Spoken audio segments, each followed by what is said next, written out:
Good morning, welcome to Spring Piston Rifle Fever. If you have not subscribed to my channel, I'd highly appreciate it if you would subscribe and give a like. It's not going to hurt you, it's going to definitely benefit my channel. Today I'm going to talk about a very popular topic about survival air rifles. And I always hear which survival air rifle should you get. Should you get a PCP? Should you get a gas ram? Should you get a spring piston rifle? Right now I'm going to share with you my opinion on what you should have and what you need. First of all, you need a spring piston rifle. This is my opinion. You got plenty of small game to hunt. You need a spring piston rifle. This is a Crosman Storm XT, which is the same thing as the Zizico XS19. I removed the rear sight on here. I just have a little cheap Optima scope. It's a 3-9 by 32, I think, or 30 or 40. I'm not sure. It doesn't really matter. It does the job. So the most important thing about you having a survival rifle, number one, it's accurate. You got the right ammo. Number two, that you can take it apart and work on it. Number three, that you have an option of open sights. So you're going to need to have tools if you're serious about this. Having a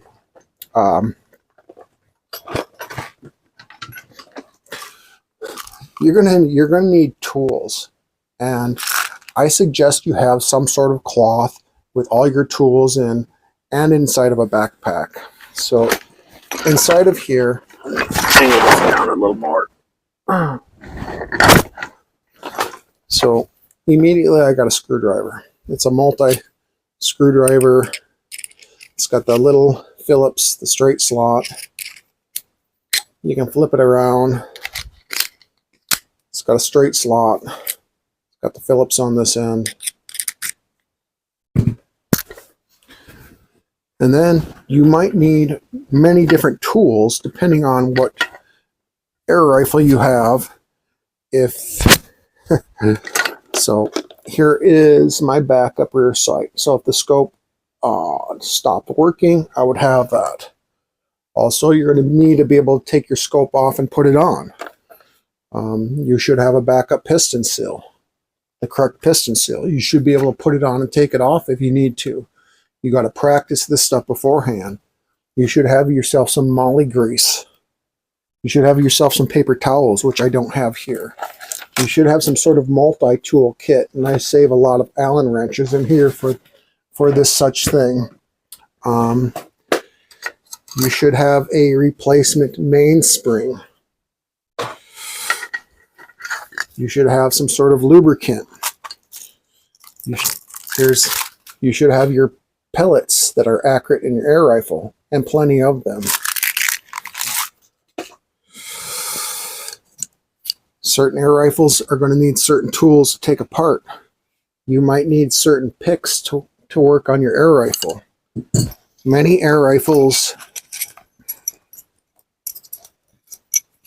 need a variety of punches for you to work on your air rifle for certain pins. It's another one. You might want to have a vice grip, an all-around tool. It's not the best. You should have yourself some patches in a way to clean your barrel in case you lose accuracy. You should have a way to seal your screws down, some blue Loctite. So here's my towel right here, and I'm going to take apart my rifle here and reassemble it.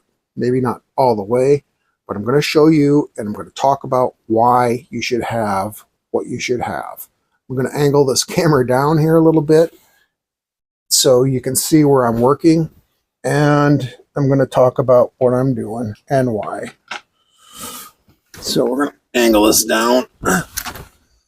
There we go. So you're out in the field or wherever. You're out in the field or wherever, and you're having problems. So you better be able to take it apart and work on it, right? So this takes a Phillips head.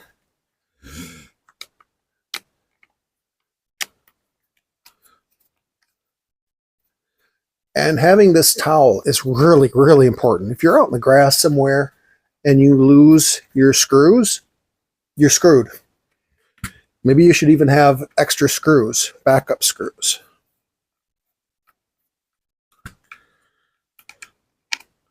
Set that down there. See, when you have a nice big towel, it's a lot harder to lose your stuff. I mean, if you're dead serious about this, having an air rifle for a survival tool, and you don't have what you need, it could be the matter of you and your family starving to death because you didn't have what you needed. Let's see.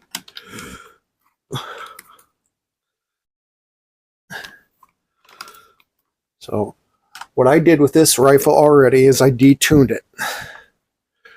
And this is going to be something very important for you to do.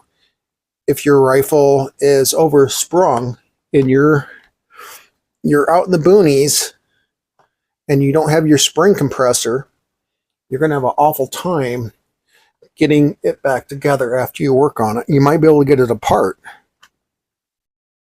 but you're not likely going to get it back together. So the screw here too, that I'm just going to leave right here. I'm going to leave the stock up and leave it on my towel right here. And once again, here's another part that just fell out. Falling out on my towel, I can see it. I can work on it. So with this rifle here, it has a roller nut. So we're going to take that off. We're going to put that right there because that's something that will fall out easy. And you don't want that. And it also has, it fell out. I got to find that too. It has a little groove here to slide back and forth along your compression chamber. So next off, you want to remove this nut. It's not a nut, a bolt. You want to remove that.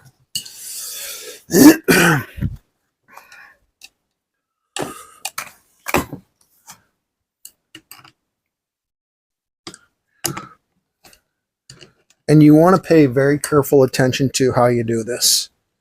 Maybe even having an extra pair of eyes will be helpful for you. So remove that, put that with everything right there. And next,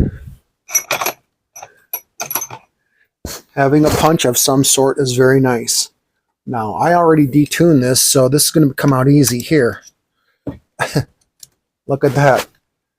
If this would have been with the original 15 foot-pound spring, there had been no way I could do this. So I can pull the whole thing out.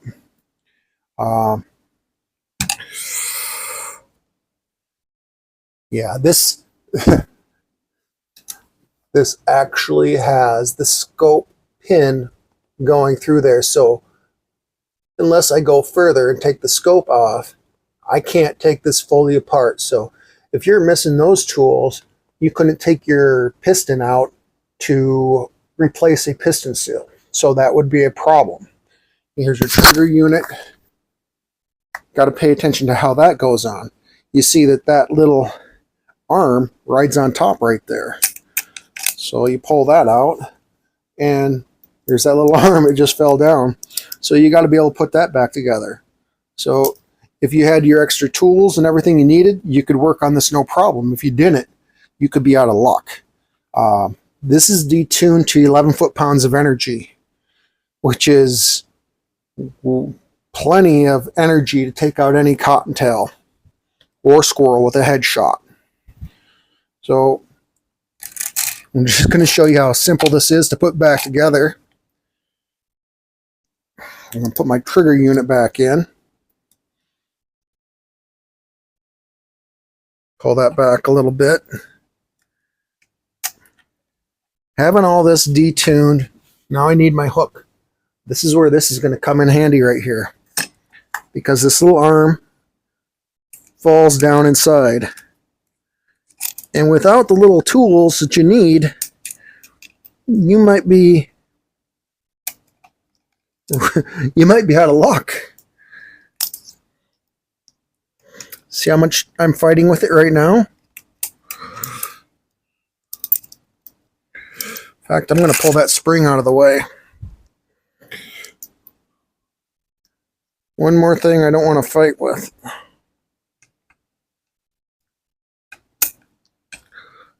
Yep. I might need that spring in there. I need something to set it on. All right. So what I'm going to do is I'm going to use this to lift up that little front nub so it don't fall inside. Now I got to pull that back out of the way a little bit. Now can you imagine doing this out in the wild without your tools, or even with your tools?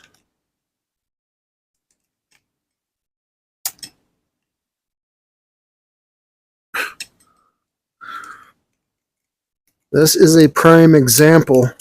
There, I got that finally over there. And without having what I needed, this would be really, really tough to not have some sharp, pointy thing. Maybe a knife would work, but maybe it wouldn't. So since this is detuned so much, I can just take my little pin. I can push this down here and push that straight back in. Give it a tap. That's in. That was simple as ever. Like I said, if this was the full powered spring, I couldn't do that. No way.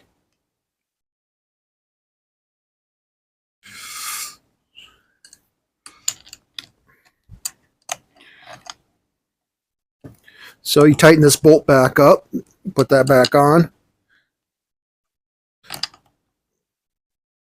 Definitely make sure that you don't over tighten stuff and wreck things. Okay, you got that back in there. I'm going to bring this arm back down here.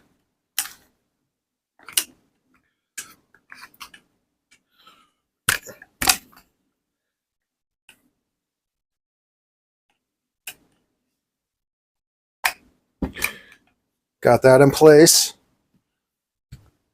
Put my roller nut back on. That roller nut goes right there. I still need to find that other piece. I don't know where that went. It's not a deal breaker, but you could get some galling after a while in here. Right there. So what you could do if you're missing all that and you had your moly paste like this, just take a little bit of that moly paste. Don't need a whole lot. Open this whole unit up. Slather some moly paste on there so it'll slide back and forth, and you probably could even deburr it a little bit while you're working on your air rifle. So I'm really close to being fully done for putting it back together again. So, oops. That's exactly what can happen right there. So, what if that happens in tall grass? You might be digging through that grass for a long time because your life might depend on it. So anyhow, I'm going to put that unit right there.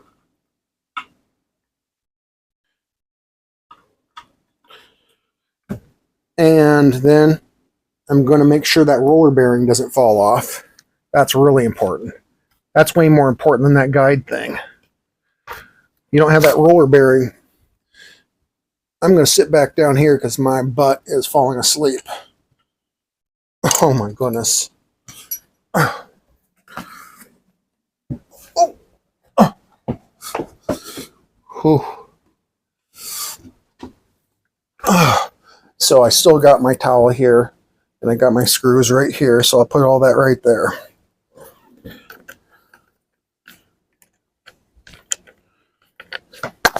There, I dropped that again. So you really should have your towel in front of you. Wherever you're working on your rifle, have that towel right down there, exactly where you need it. Also, I want to give another pointer. Never use power tools on your air rifles. I was unscrewing this screw right here, and I had the drill in the wrong direction and nearly ate off the head there. So still works, but never use power tools. If you forget which direction you have it set up, you grind away the head of your Phillips screw and it's not going to work so well anymore, or at all, potentially.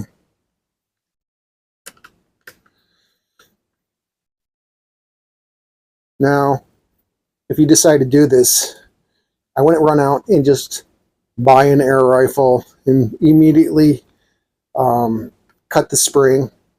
By the way, I didn't really talk about that. The main spring, I need to work and talk here. I just used a hacksaw. I cut 3 full coils, almost 4 coils off to get that to where it is. I didn't like it before. It was overly loud. It kicked really hard. This way it's going to be smoother, easier to shoot, more accurate. Remember, all you're looking for is enough energy for it shooting flat enough. And it's got plenty of zip. I chronographed this. I think it was put in the Crossman Premier. Hollow points out at over 800 feet per second. That's plenty fast enough to be flat enough to do what you want it to do.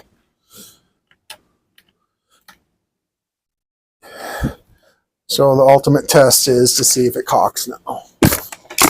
No problemo. So I'm back in action. I see a bunny, a squirrel, or potentially the unmentionable, which I will not mention here to make people. I don't want to make people upset. Also, if you are going to keep this for a potential open sight, I suggest you use a little blue Loctite to hold the screws that would be for the open sights. I remove them because this scope here sits pretty low. It's got low rings on it, and the rear sight is definitely in the way of seeing what I'm doing. So something simple like this could definitely be a survival rifle, as long as you have enough small game, which includes birds, squirrels, rabbits. It could be game that you should not take, but it's a matter of life and death and starving to death. So you're going to do it anyhow. This could take a raccoon with a headshot. Within 20-25 yards, if I aimed right dead center and between the raccoon's eyes, this would kill the raccoon. It would definitely knock him down, and it might not kill him 100%, but he's going to be knocked down. He's going to have a pellet in his head long enough for you to go over and knock him in the head or whatever it takes to finish him off. Also, on a side note of eating animals, keep almost everything. Burn the hair off the animal. Get rid of the gut sac or the intestines, the poop sac. Get rid of all that. Save everything else. Save all the animal fat, everything. Save the bones. You can boil the bones down, break the bones open, get the marrow out, boil that, eat that. This could be something that could be a matter of life and death for saving you and your family and friends. If you have not subscribed, I'd highly appreciate a subscribe and a like. And you stay safe out there. And God bless every one of you.